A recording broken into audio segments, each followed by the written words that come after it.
All right. Good afternoon, everyone, and thank you all for joining us today for this, follow-up webinar entitled Remote Work 102, Ramping Up for Remote Work Readiness. I'd like to take a moment to welcome you to our webinar today and to introduce to you who's on the line with you as well. So starting off, my name is Stephanie Baskerville. I am the content writer here at ProServe IT, and I have two of my amazing colleagues on the phone with me today. Tony Caporaletti is somewhat affectionately dubbed the office's IT Sherpa, and he's one of ProServe IT solutions architects. He's specializing in unified communications, so Teams and things like that. And then we have George Abusamra joining us as well. He is a principal consultant here at ProServe IT. He has multiple technologies under his belt, including several security solutions, and he heads up our cybersecurity community here at the office as well, or I guess not here at the office, because as you can see, we're at home offices today. But welcome, guys. Thanks for being on the line with us. And I'm just going to say, we are trying to make this, webinar as interactive as possible. So if you do have any questions throughout the webinar, I do urge you to use that questions tab that's in the GoToWebinar platform and type those questions in, and we will sort of answer them as they come up and, start that discussion for you folks so that we're helping you as much as we can. I think, we want to say, let's, get right into the content here. We're going to talk a little bit about remote work readiness. It seems like that landscape out there, of course, is changing almost by the hour, actually. And many organizations are making the decision or have been told to make the decision to move to remote working for the foreseeable future. And, I'm sure that, so a lot of organizations out there are asking the question, are they actually ready for remote work capabilities? And today, in a couple different webinars that we've been doing, and especially today's, we're trying to help you answer that question. So I think that's kind of the as much of an introduction from me as you folks need, and let's actually hear from the experts. So Tony, I'm going to turn the mic over to you and George, and let's get started discussing some of these steps for our guests to take to lead to remote work readiness. So take it away. Thank you, Stephanie. And actually, thank you everybody for joining today. Spending an hour with us, appreciate it. I know you guys have lots of things going on. We've all been kind of thrust into this new world. Being in quarantine basically, and forced to work at home. So at ProServe IT, we being the type of company that we are, we're trying to help our customers and people that are not our customers, adopt this new way of working. Now, there's lots of questions. What's the right thing for me, my company to do? How best can I help my employees to be productive during this time, if at all? Everybody's basically just trying to get through the next, several weeks or months, whatever it is. So yeah, again, thank you for being here. I also wanted to introduce George. George is here because obviously he's a consultant of ours. Doesn't just specialize in security, but that's kind of been his focus the last year or so, maybe. But when working from home, there's some additional considerations that we should be thinking about, or that you should be thinking about. So we thought it'd be a good idea to bring on George. Since he's one of the consultants, he's in the field, he's seeing these things, live, basically. So I thought it'd be a good idea for him to come on and share with you some of the, things that he's seen from other customers working with them, and then share some of the things that might be of value to you and your employees, and even vendors as well, to be aware of and maybe implement down the road, right? So. Now, there's a couple of key things when we're thinking about working from home.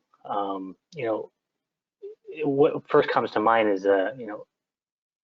can I communicate, right? So what does that mean? What kind of communication? One, obviously, verbal communication is one form. Two is chatting. There's tons of chat applications out there for your cell phones. Desktop chat. Teams being a big one. We're going to talk about Teams quite a bit today.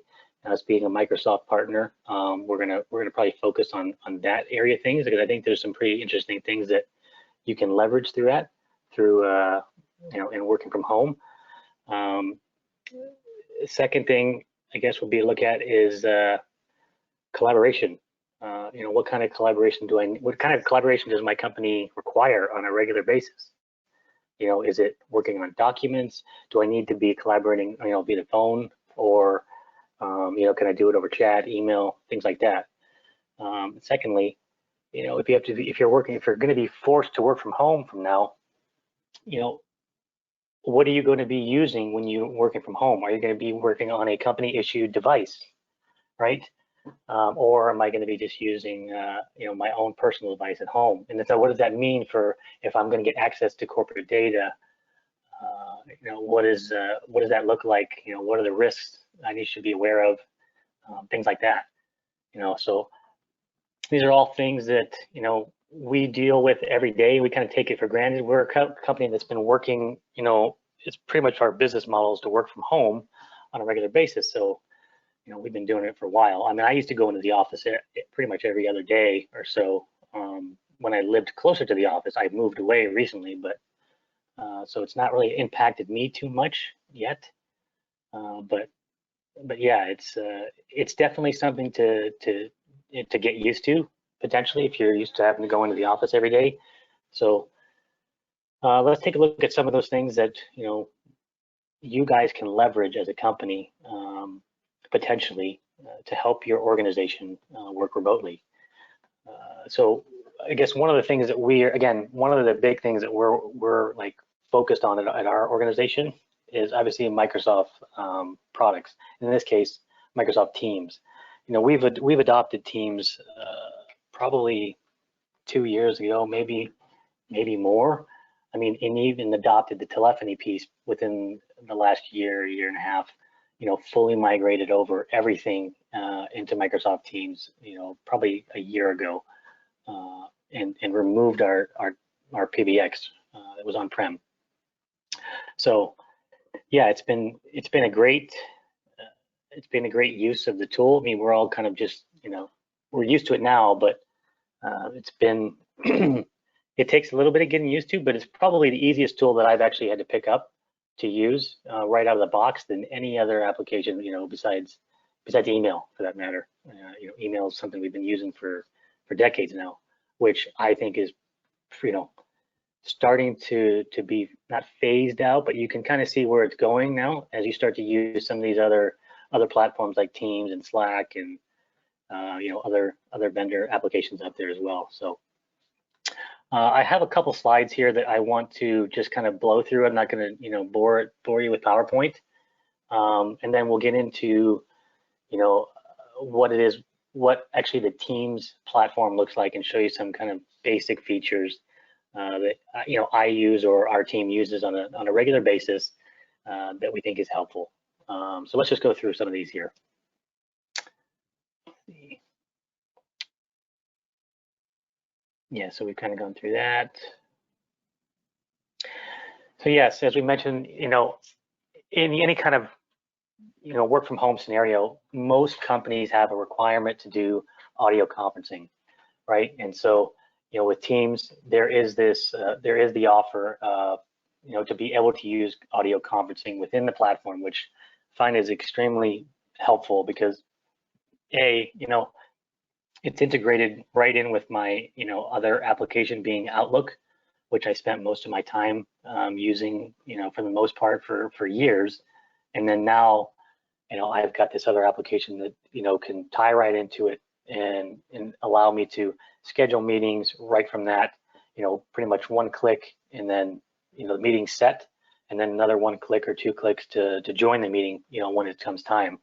So I think it's important in any kind of work from home scenario, have some kind of audio conferencing capability so that you can communicate with your internal people and your external vendors and customers as well. Excuse me. Yeah, so again, Teams in my opinion is a pretty much a full communication platform. Again, encompasses IM, chat, conferencing, document collaboration, not only just document collaboration, the ability to create like small groups of people, teams in this case, or even channels within those particular teams to share content or to create content and have it stored almost indefinitely, so that you can go back and reference it if you want later on. There's a number of there's a number of tools that can do it. I guess the point is that there's not just one tool that works for everyone, and we recognize that, right? Because we got customers using all different kinds of tools. We're just kind of showing you a subset of them here, and we're focused on the Microsoft stack, and so that's why we're kind of leaning towards that at this point. Teams may be right for you. We don't know, but it's something that we will flush out as we talk to you more and see what works for you. Some customers, teams may not be the right solution. A lot of other people that I'm talking to lately, we're working with them on setting up SharePoint sites and document repositories. And these are all things that can be done in little, in short time frame, right? So if we're looking at what if I need to get myself up and running, within 2 days, right? We all had pretty much no warning for this thing. Get people that are calling us saying, what am I going to do? I got no access to my content from outside the office. Well, that's where we can come in and help you guys, understand how you guys work, and then try to find the right solution that fits your guys' business model, right? And then in doing that, share some of the things that concerns in doing so, right? And so that's where I think we talk about security. That's where I think we can lean on some of our experts to help us and protect us from ourselves, almost in this case. And there's easy ways to do that, right? You don't have to spend tons of money to do it, or time and effort. There's simple things that you can do. So, whether you're using like an Office 365 platform, a lot of our customers are using that, and that's great. We can turn certain things on pretty quickly. And if you're not using Office 365 or some sort of cloud platform similar to that, there's probably something similar for you in that platform. So we can help you identify those. Again, yeah, mass communication tools. We think Teams is definitely that. And online document libraries. We spoke about this briefly. I'll go in to show you a little bit more in depth once we get into the demo. But yes, it's a great way to collaborate within Microsoft Teams or even in SharePoint. The ability to work on documents, with multiple team members making edits at the same time, instead of sharing, files back and forth through email, right? Those days are starting to move behind us, which is a good thing. I think people are tired of that and creating multiple versions. Which one is the right one or the final one? You've all probably had that experience in your day. So yeah, we're trying to help customers streamline, be more efficient, be more productive. And actually, I guess let's say have fun, but the idea is not to do more work, but to be more efficient. I think that's what we're all trying to achieve. Yeah, training plan. So if you're being forced into this remote work scenario, what does that look like? How do you communicate with your team? How do you get that information out to the bulk of your team, to show them how to use these new tools? New tools are great, but they're only as good as being shown how to use them and use them effectively, right? So if you're just going to say, just go ahead and start using Teams, what's going to happen is that with any other, like, we'll say mass communication tool like that and collaborative tool, what'll end up happening is that people will tend to get frustrated, and they'll want to go back to doing things the way that they used to, just because it's something that they're familiar with. So it's important that when we're setting things up, set it up the right way, give a good foundation so it sets you up for success in the future.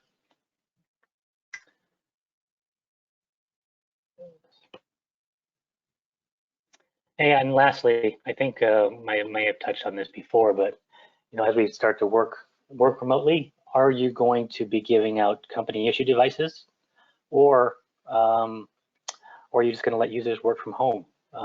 Work on their personal devices, and then what does that mean for for that data that they're going to be accessing? How do they access the data, etc. We sent out a note recently to some customers. I think it was coming from Eric. The fact that if you do need help getting access to some devices, we can help you. We are working with some vendors, such as Microsoft and some of the other LSPs out there to be able to provide some hardware to customers, in a pinch. So reach out to us. We have some connections to be able to get access to some either brand new equipment or some stuff that is off lease. Might be able to get it easier and faster.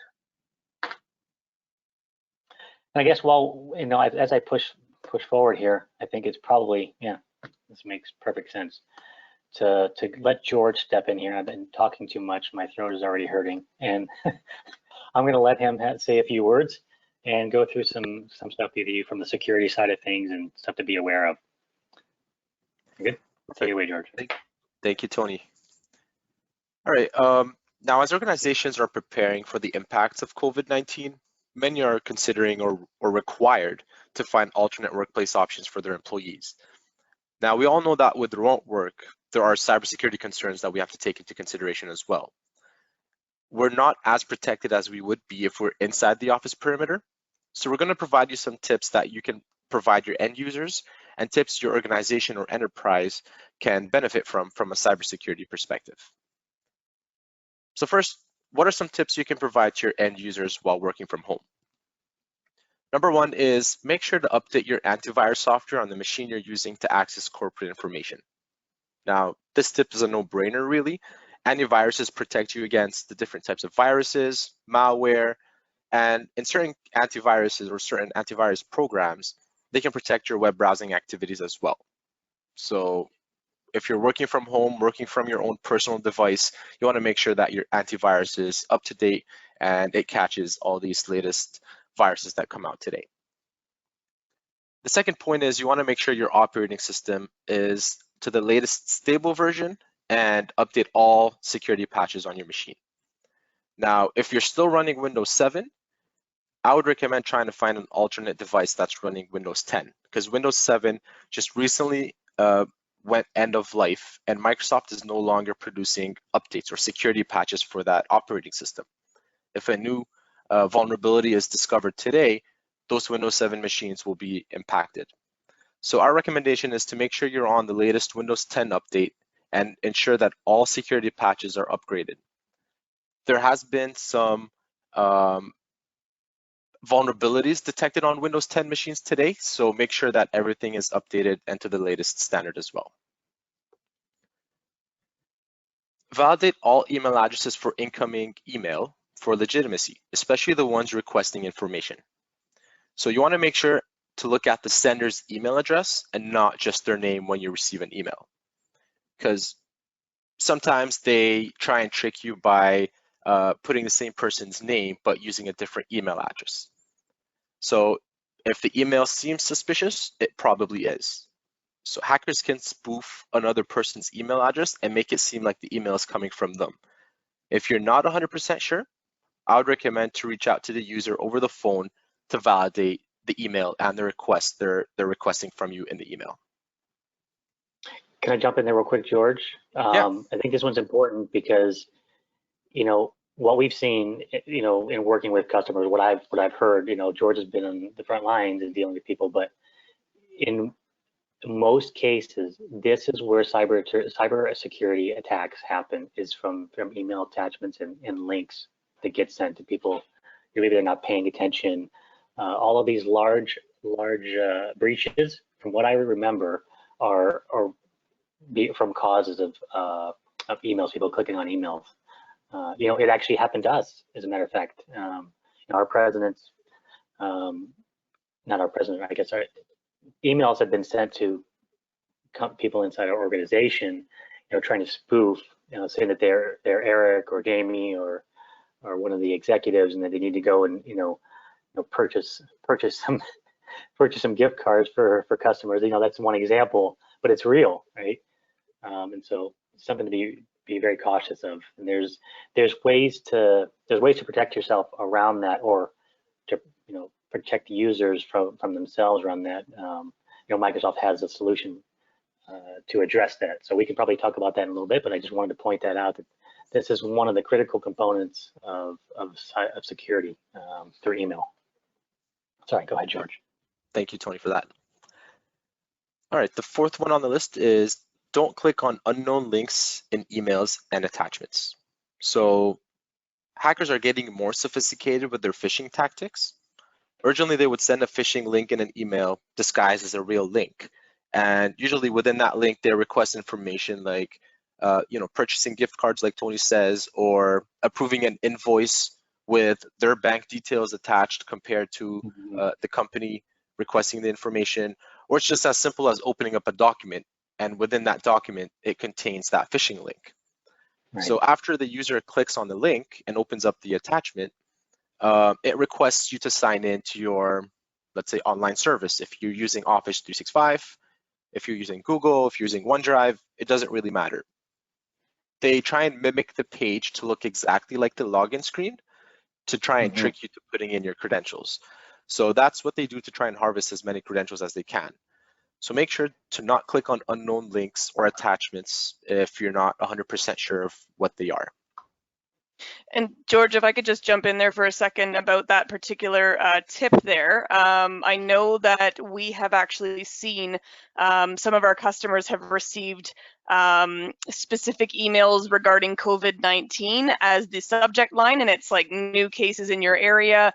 Click here to see it, and it actually takes you to a login screen that looks almost identical to an Outlook, or a Microsoft login screen, and it's like, put your credentials in here, and then you can see the link. And with the, a lot of these people obviously go after sort of, I want to say emotions, they try to target your emotions. So your immediate reaction, of course, is to go, oh my gosh, I need to find out if there's cases in my area, and, use those kind of links. So it's especially important around major global events that are happening, that you really vet whatever links come in. And maybe that's part of your talk. But wanted to just mention that I have seen a couple of those emails come in. Perfect. Thank you for that, Stephanie. And yeah, I agree. There's a lot of COVID-19 emails coming through that are tied to phishing tactics. So if you're not 100% sure, reach out to your IT provider and make sure that the legitimacy of that email. All right, which brings me to my next point, validate URLs that request you to sign in. So this is kind of a follow-up to the previous point. A URL could request you to sign into something that looks like a Microsoft page. That's how they steal your credentials, or a Google page or a Yahoo page. So they're designed that way to stealing your credentials. So you want to always validate the URL that you're signing into. Even though in the email it does look like, let's say, portal.office.com. So you see office.com as the domain, which belongs to Microsoft. But when you click on the link, or if you hover over the link, it probably gives you a different email or a different domain. So upon clicking that, you want to make sure that the URL is as it says in the email. It's tied to Microsoft, or it's tied to Google, or it's tied to Yahoo, and not to some third-party domain that you don't recognize. Because if it does, then it's probably a phishing email that's requesting your credentials. And keep in mind, it only takes about 5 to 10 minutes to set up a phishing server, so it's not that really hard for hackers to do. It's just a matter of, are you protected enough to not receive this phishing emails, and are you well educated on what to click on and what not to click on? Point number 6, so if you're not 100% sure of the legitimacy of the email, links, or attachments, contact your local IT. So even if you do receive those emails and you're not 100% sure, reach out to your local IT department and request assistance. Point number 7. Avoid the use of USB sticks. Now, a common tactic hackers use to gain access to your machines, it's through USB sticks. One of the ways they're doing so is by uploading their virus to hundreds of USBs, and they just let them loose in the wild, so to say. So they just dump them in random places, hoping that somebody picks them up. And us being the curious humans that we are, we then pick them up and plug them into our machines. And just by plugging them into our machines without even having to open up any file, hackers can gain access to our machines and eventually the organization if it goes undetected.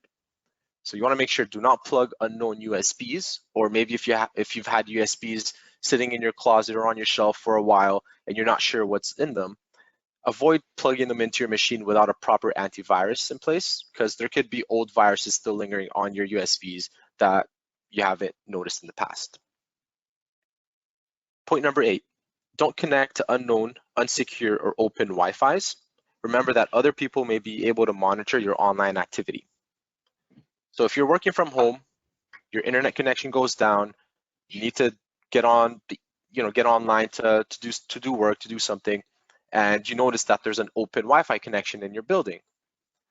Don't connect to that.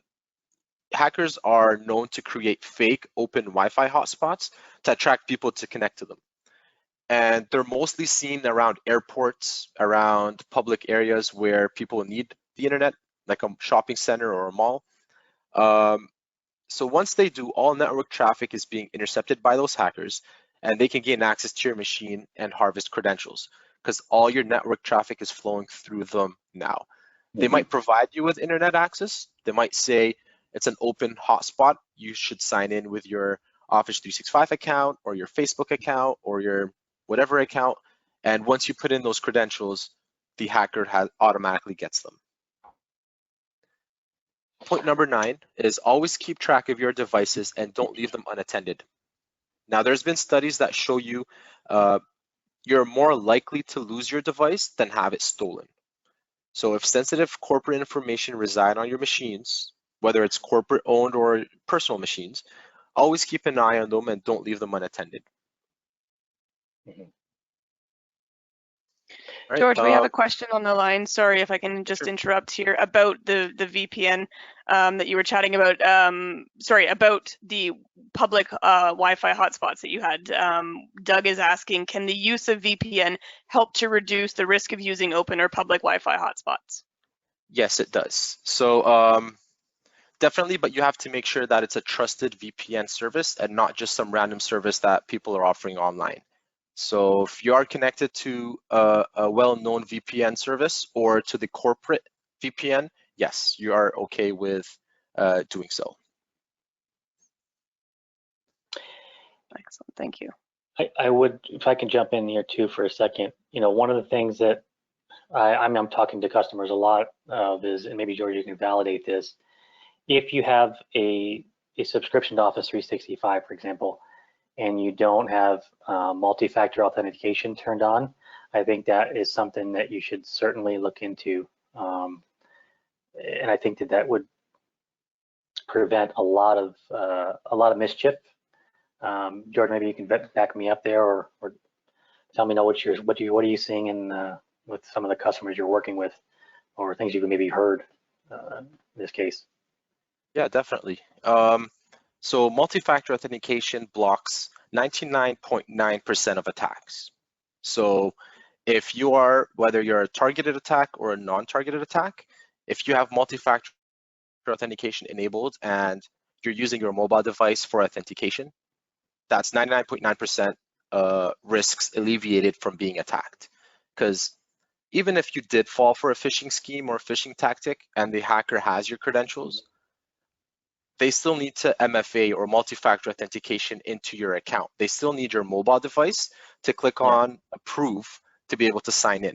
So stealing your password is just half the battle. Stealing your device is the other half and approving the request.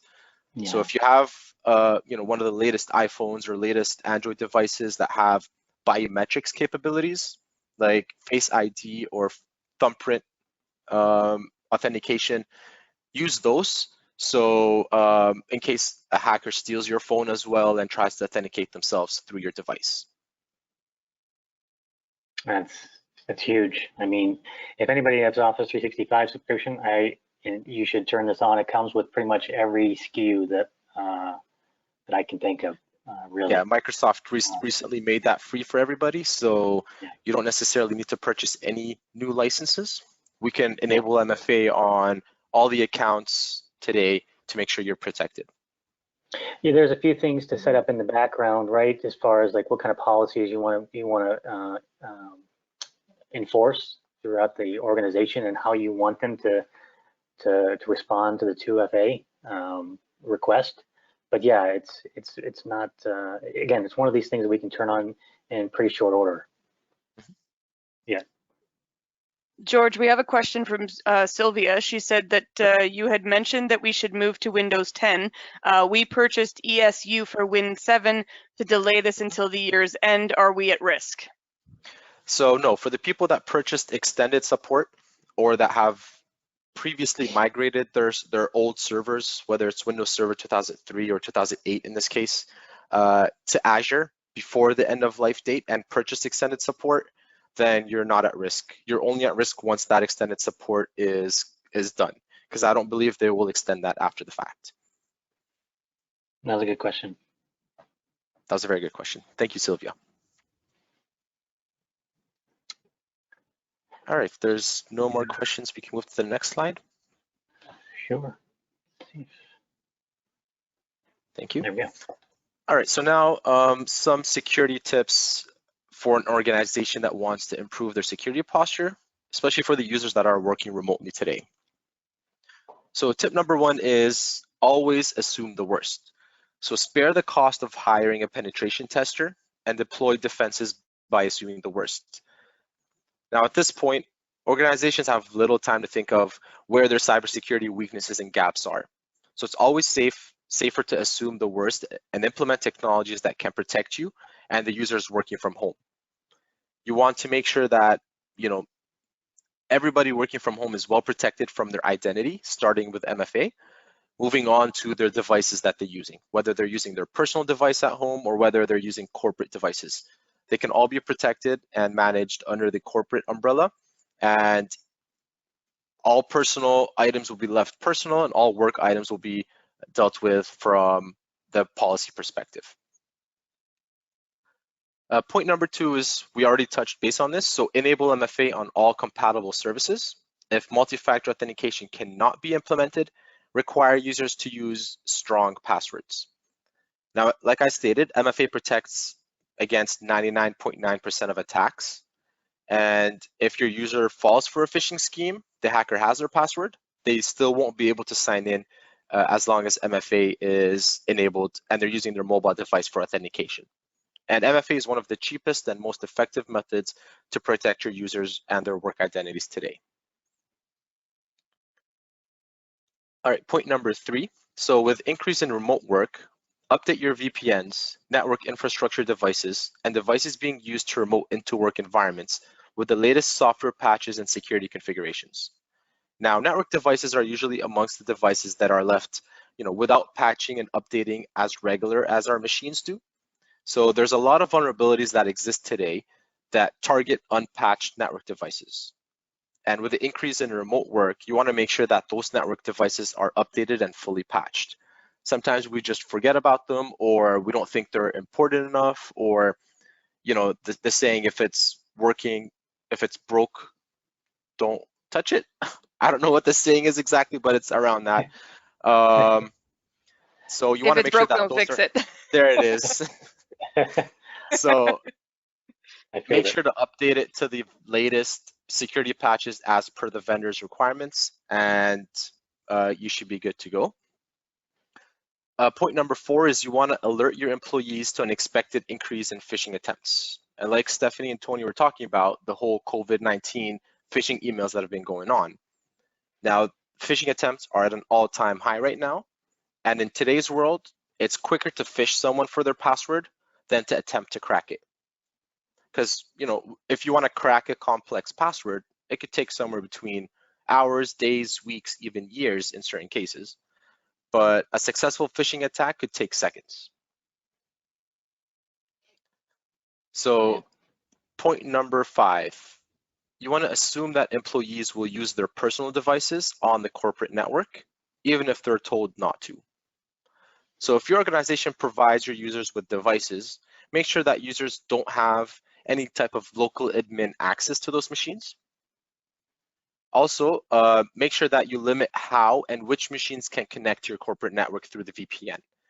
you can trust the machines you provided, but you can't trust the end user's machines to be as protected. You can have all the security technology deployed on your work machines, but you don't know what is deployed on their personal machines. And you don't want them to connect their personal devices to the VPN in case their machine gets infected, then eventually the malware or virus or attack could travel through the VPN to your internal network. And I'm sure you don't want that. All right. Point number 6, ensure IT security personnel test VPN limitations to prepare for the mass usage and implement modifications, such as rate limiting to prioritize users that will require higher bandwidth.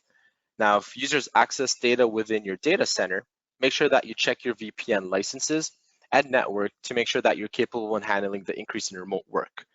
Because obviously, VPN devices have certain limitations. They only allow certain number of people to connect through the VPN at the same time. Sometimes you have to purchase additional licenses, and that could take longer times due to the situation today. So you want to make sure you're prepared and ready for all the users that are going to be working remotely to be able to access the servers they need to when they need to. Point number 7 is assume employees value convenience more than security. They will find a way around cumbersome or inconvenient security policies. So our recommendation here is don't apply too strict of security policies where it hinders or it affects their work. If it's too inconvenient, they will find less secure ways around it. So you want to make sure that they're working and secure, just not too over secure where it affects their work and their work day, because they will find ways to, other means of doing something rather than doing it the proper and secure way. Point number 8 here is an organization's first and last defense against a security breach is its own employees. Train employees on good security practices. So you can have all the technology in place to protect your organization from the various cyber attacks. But in a lot of cases, it starts at the end user level. They need to be educated on the types of attacks that are occurring and how to protect themselves and the company from them. It all starts with end user education. And we've seen that it is proven as effective as it is. From tech savvy to non-tech savvy users, everybody needs to understand the different types of attacks, the different types of emails coming in, the different types of methods that a hacker can gain access to your machine and steal your information to better, give them the tools to think about it themselves before clicking on a link or before downloading an attachment and before contacting the help desk every single time. You want to make sure that they're educated on that front, and that way it'll increase your security posture by a lot. That's it for the cybersecurity tips around remote work in today's world. I believe now we'll be moving on to the Microsoft Teams demo with Tony, if I'm not mistaken.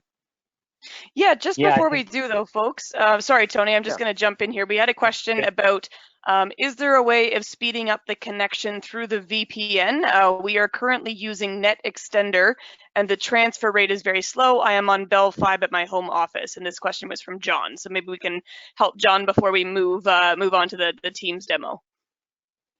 We would have to put John in touch with our networking consultants. I'm not sure how we can speed up the connection through the VPN.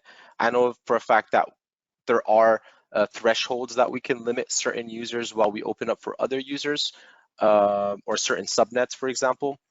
If you're interested, we can definitely forward you off to one of our network consultants to help you out with that. So John, what I'd say is if you want to shoot us an email at cloud@proserveit.com, we can make sure that we make that appropriate connection for you, and maybe we can see how we can assist you offline. Perfect. So I know we're like about what 20 minutes to go. I think, Steph, is that right?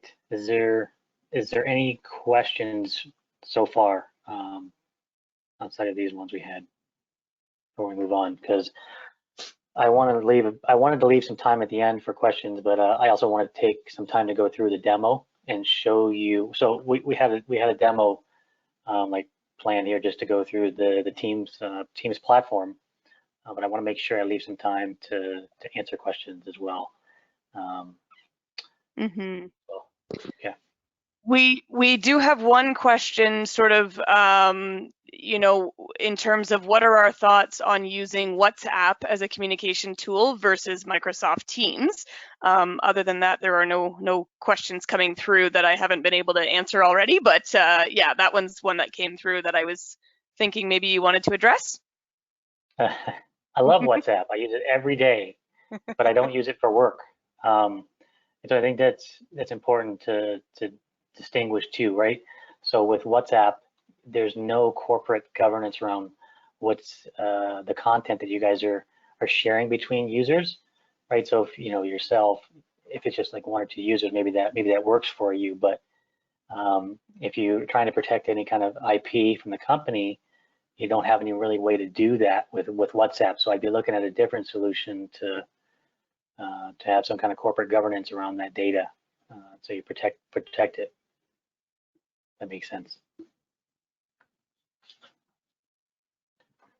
And I think Teams, again, Teams, I'm going to keep preaching it. Teams has got all this capabilities, right? So if you want to use WhatsApp, that's great. I use it every day too to connect with my family back in the States and elsewhere. But you know, I also have the ability to use Teams. You know, if I'm connecting with people at work, and so the great thing about it is that I don't just have to be on my desktop or my laptop. I've got the ability to use it on my mobile device. And if anybody knows me, I'm mobile a lot. I'm not as mobile now, but I still am on my mobile phone more than I am probably my PC. And I'm using Teams on that mobile device. And the great thing about it is that it's virtually the same experience, you know, from device to device. So it makes it easy. There's not really no learning curve. And again, all the data is stored in a central repository that my company obviously has access to and can monitor it if they want to. So, and we have some things, we have some additional policies in place now for protecting data, so that we can't like share certain things out, or you know, copy things to local desktop if it's not a corporate issued device, or like conditional access for that matter. So if somebody's going on vacation to a different country that is not part of the approved list of countries to access data from, you know, they're not going to be able to. So we've got some of those things in place now, and yeah. So let's move in. Let's look at the Teams platform, because I want to take you through some of the, I guess, the day in the life of Tony and Stephanie and George. Really, I mean, we all use Teams a little bit differently, but I'm assuming that we're pretty much using a lot of the same features. Again, so let me shut this thing down real quick. Okay. So I want to make sure that everybody's seeing this. Steph, you seeing this? Okay. Yes, seeing indeed. my screen? Okay. So I think what we'll do is we'll just go through kind of the platform and the layout first, and then go through some of the features. So starting at the top left up here, you know, you've got our activities. So there's showing you that right now there's 4 notifications that I have, like from different maybe chats, or that somebody's included me in something that I should take a look at. So if I click on that, it's like my daily feed. Someone mentioned me in a particular channel. I go down, I've got, you know, a bunch of different users that I communicate with every day on a daily basis. So I don't often go into the activity tab, to be honest with you. I spend a lot of time in the chat tab, where, you know, you see all of the different people that I've been communicating with over the last whatever time period. And what's nice about this too is that all of these chats with different people are persistent chats. So, you know, they're all saved like indefinitely. Again, keeping that corporate data within a single platform is nice. And then if I want to go back to it later on and reference it, I have the ability to do that. which I think is great. So if I move this over a little bit, sorry. In every particular chat, I'll just kind of walk through this here. Every chat I have, might be started. This particular one, for example, security during remote working was established through a conference call. We had a conference meeting between Steph and George and I, and then this just creates this off the bat. So it gives us a chance to collaborate either through IM and or a phone. We were on the phone talking to each other, and then maybe we want to share some documents between one another, or we want to look at a file or collaborate on a file. Okay, so you see Steph sends me a message, get a nice little pop-up on the right. And what's nice too is that if I don't want to talk to that person, Tony, you wouldn't want to do that. Come on. I love this feature about Teams is that I have the ability to go up here. It looks like it's grayed out. For a second. Oh yeah. So if you'll notice, my computer's acting really slow at the moment. I apologize. So at the top right, you'll notice that there's like a little colored icon beside, my emoji, and that's indicating my status as it is currently. And so it's pulling that status from either my calendar, which shows whatever meetings or appointments I might have at the time, or in this case, what I've done is I've already set it manually to not do not disturb, but away, so that users can't see whether or not I'm online.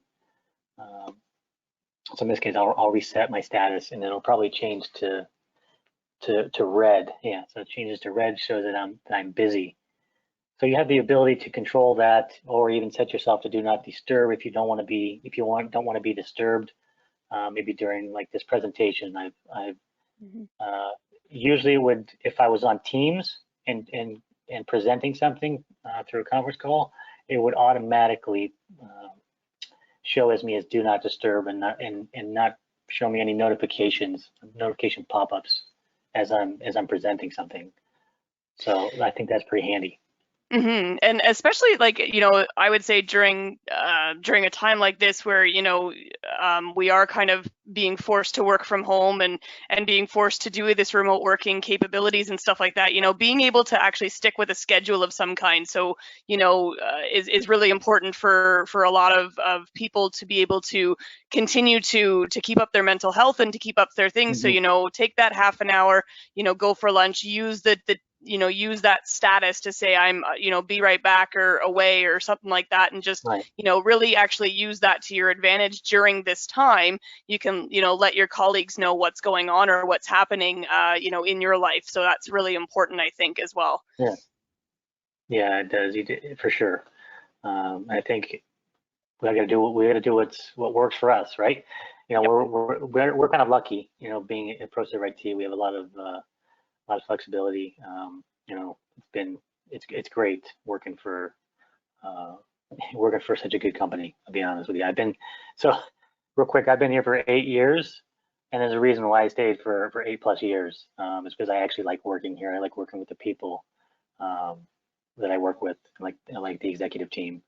It gives me a chance to, like branch out and do things like this, do webinars, speak to people. So I like to speak to people. I don't like to be quarantined, really, in my house forever. So I'll be looking forward to the time when this actually ends. But moving on, I think as we look at some of these other features, depending on what your situation is, maybe you want to do a whiteboarding. Like for instance, I think George probably uses this more than I do because he's working with customers on a regular basis, and he's not going to the site anymore. So he's probably taking advantage of this whiteboard feature here. So he creates a conference call with the customer, and they are discussing maybe some architecture or whatever it may be. He can draw it out on this whiteboard, which is real handy, I find. Yeah, and then even further to that, if you guys are using, I'm sure you've heard of OneNote. If you haven't heard of OneNote, I'd certainly suggest checking it out. But the ability to integrate OneNote here and take notes, for instance. So for what I use most of the time is OneNote. I'm speaking to customers every day. I have multiple appointments and conference calls on a daily basis, and I need to take notes.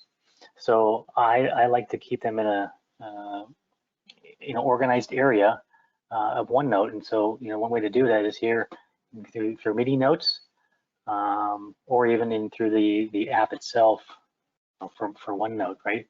So I'm using this heavily. So just to take notes from different customer calls or whatever, I can reference back, and I can integrate that right into the Teams platform. So I don't have to open up, multiple applications as I'm working. It's one of the great things about this platform is that you can kind of stay within the platform for the most part through your daily work, and I like that. I'm trying to avoid going into multiple apps. I'm noticing that I'm using Outlook less and less these days, and a lot more of my communication is done through chat, because people can get access to me quickly, and they will in most cases. Especially my colleagues want to get access to me quickly. Reach out to them on chat first, call them. Usually now the last resort is email, which is interesting, the way that's kind of evolved. So moving down, so we've kind of seen some of the chat features, and moving down into the actual Teams. So Teams is Teams, right? The nice thing about it is this is where we talked about before. We have the ability to create, small groups or even larger groups too, depending on what works for you, your organization. Because you'll see that I've got a bunch of different teams that I've been added to, where I can collaborate with different groups of people on different projects or initiatives in this case. So we've got the ability to do that within here, and then within this particular team, let me scroll down to the Teams email course one. I think that one's interesting. So this one is something that Steph had created for me and for some others as well, to show for the Teams email course we have. If you haven't actually seen or had the ability or been sent that Teams email course, again, I think you should let us know. Send us an email at cloud@ProServe IT, and we'll get that out to you. It's very valuable content for how-tos that Stephanie and I and other members of the team have put together. But I think it's definitely well worth your time to go through that. But again, going through here, you can create different groups and organized groups here to post content, chats, files. You can actually share files within here. Again, not going back into file servers all the time, right? So the ability now to start to think about how to get rid of that on-premise file server. I'm talking to a lot of customers lately, and over the past couple of years, to be honest with you, but more and more now as we kind of work, you start to get into this work from home scenario. How do I get my content off my file server and into a place where get easy access and everybody has access to it outside of the office? So this is a way to do it. It's nice here because I can have documents that are just copied and pasted into this particular area here, or into this file folder. Or what's great is that I can open up a SharePoint document library site right from Teams and add it here, and all of that information is available to me within the platform. I don't have to go log into SharePoint, the website, and grab the data. I don't have to even go into File Explorer. It's all right within the Teams platform. So very powerful stuff here. Let's see, as we move down, calendar. Calendar is a big one for a lot of people, and everybody wants their calendar. If you're using Outlook, it would be natural for you to want to have that calendar synced to Teams, and of course it does. And that's great, because now I can see all of my appointments within Outlook. I don't have to go into Outlook and look for them. They're all right here. And if I want to create a new meeting that is a Teams meeting, I can do that right from this particular dashboard right here by creating a new meeting. which is really handy. It automatically creates it as a Teams meeting. Actually, while I'm on that, there's another way that I typically will create a meeting through Outlook, and I wanted to showcase that as well because it's pretty easy and straightforward. So all the time, we get emails, right? So I do go back and forth between Outlook and Teams, but if I have to create a meeting, what I want to do is I want to be able to have some kind of context for that particular meeting. So I'll just highlight whatever email it is, and then I will, click on create Teams meeting. Let me find a suitable one here. Let's use the one from Stephanie.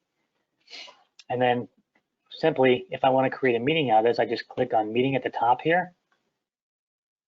It brings up, a meeting invite with all of the context from the email thread, with all of the individuals that were part of the email thread, which is huge. Now I don't have to go and add them in manually. And now all I have to do is create a time and a date, and then choose Teams meeting as part of that. So now when I send that out, it's going to go out to whoever's attached to that. And then all those users have to do is click on the URL to join the meeting. If they're in, from their workstation, or if they're on their mobile phone, they can just click on a button and join Teams meeting.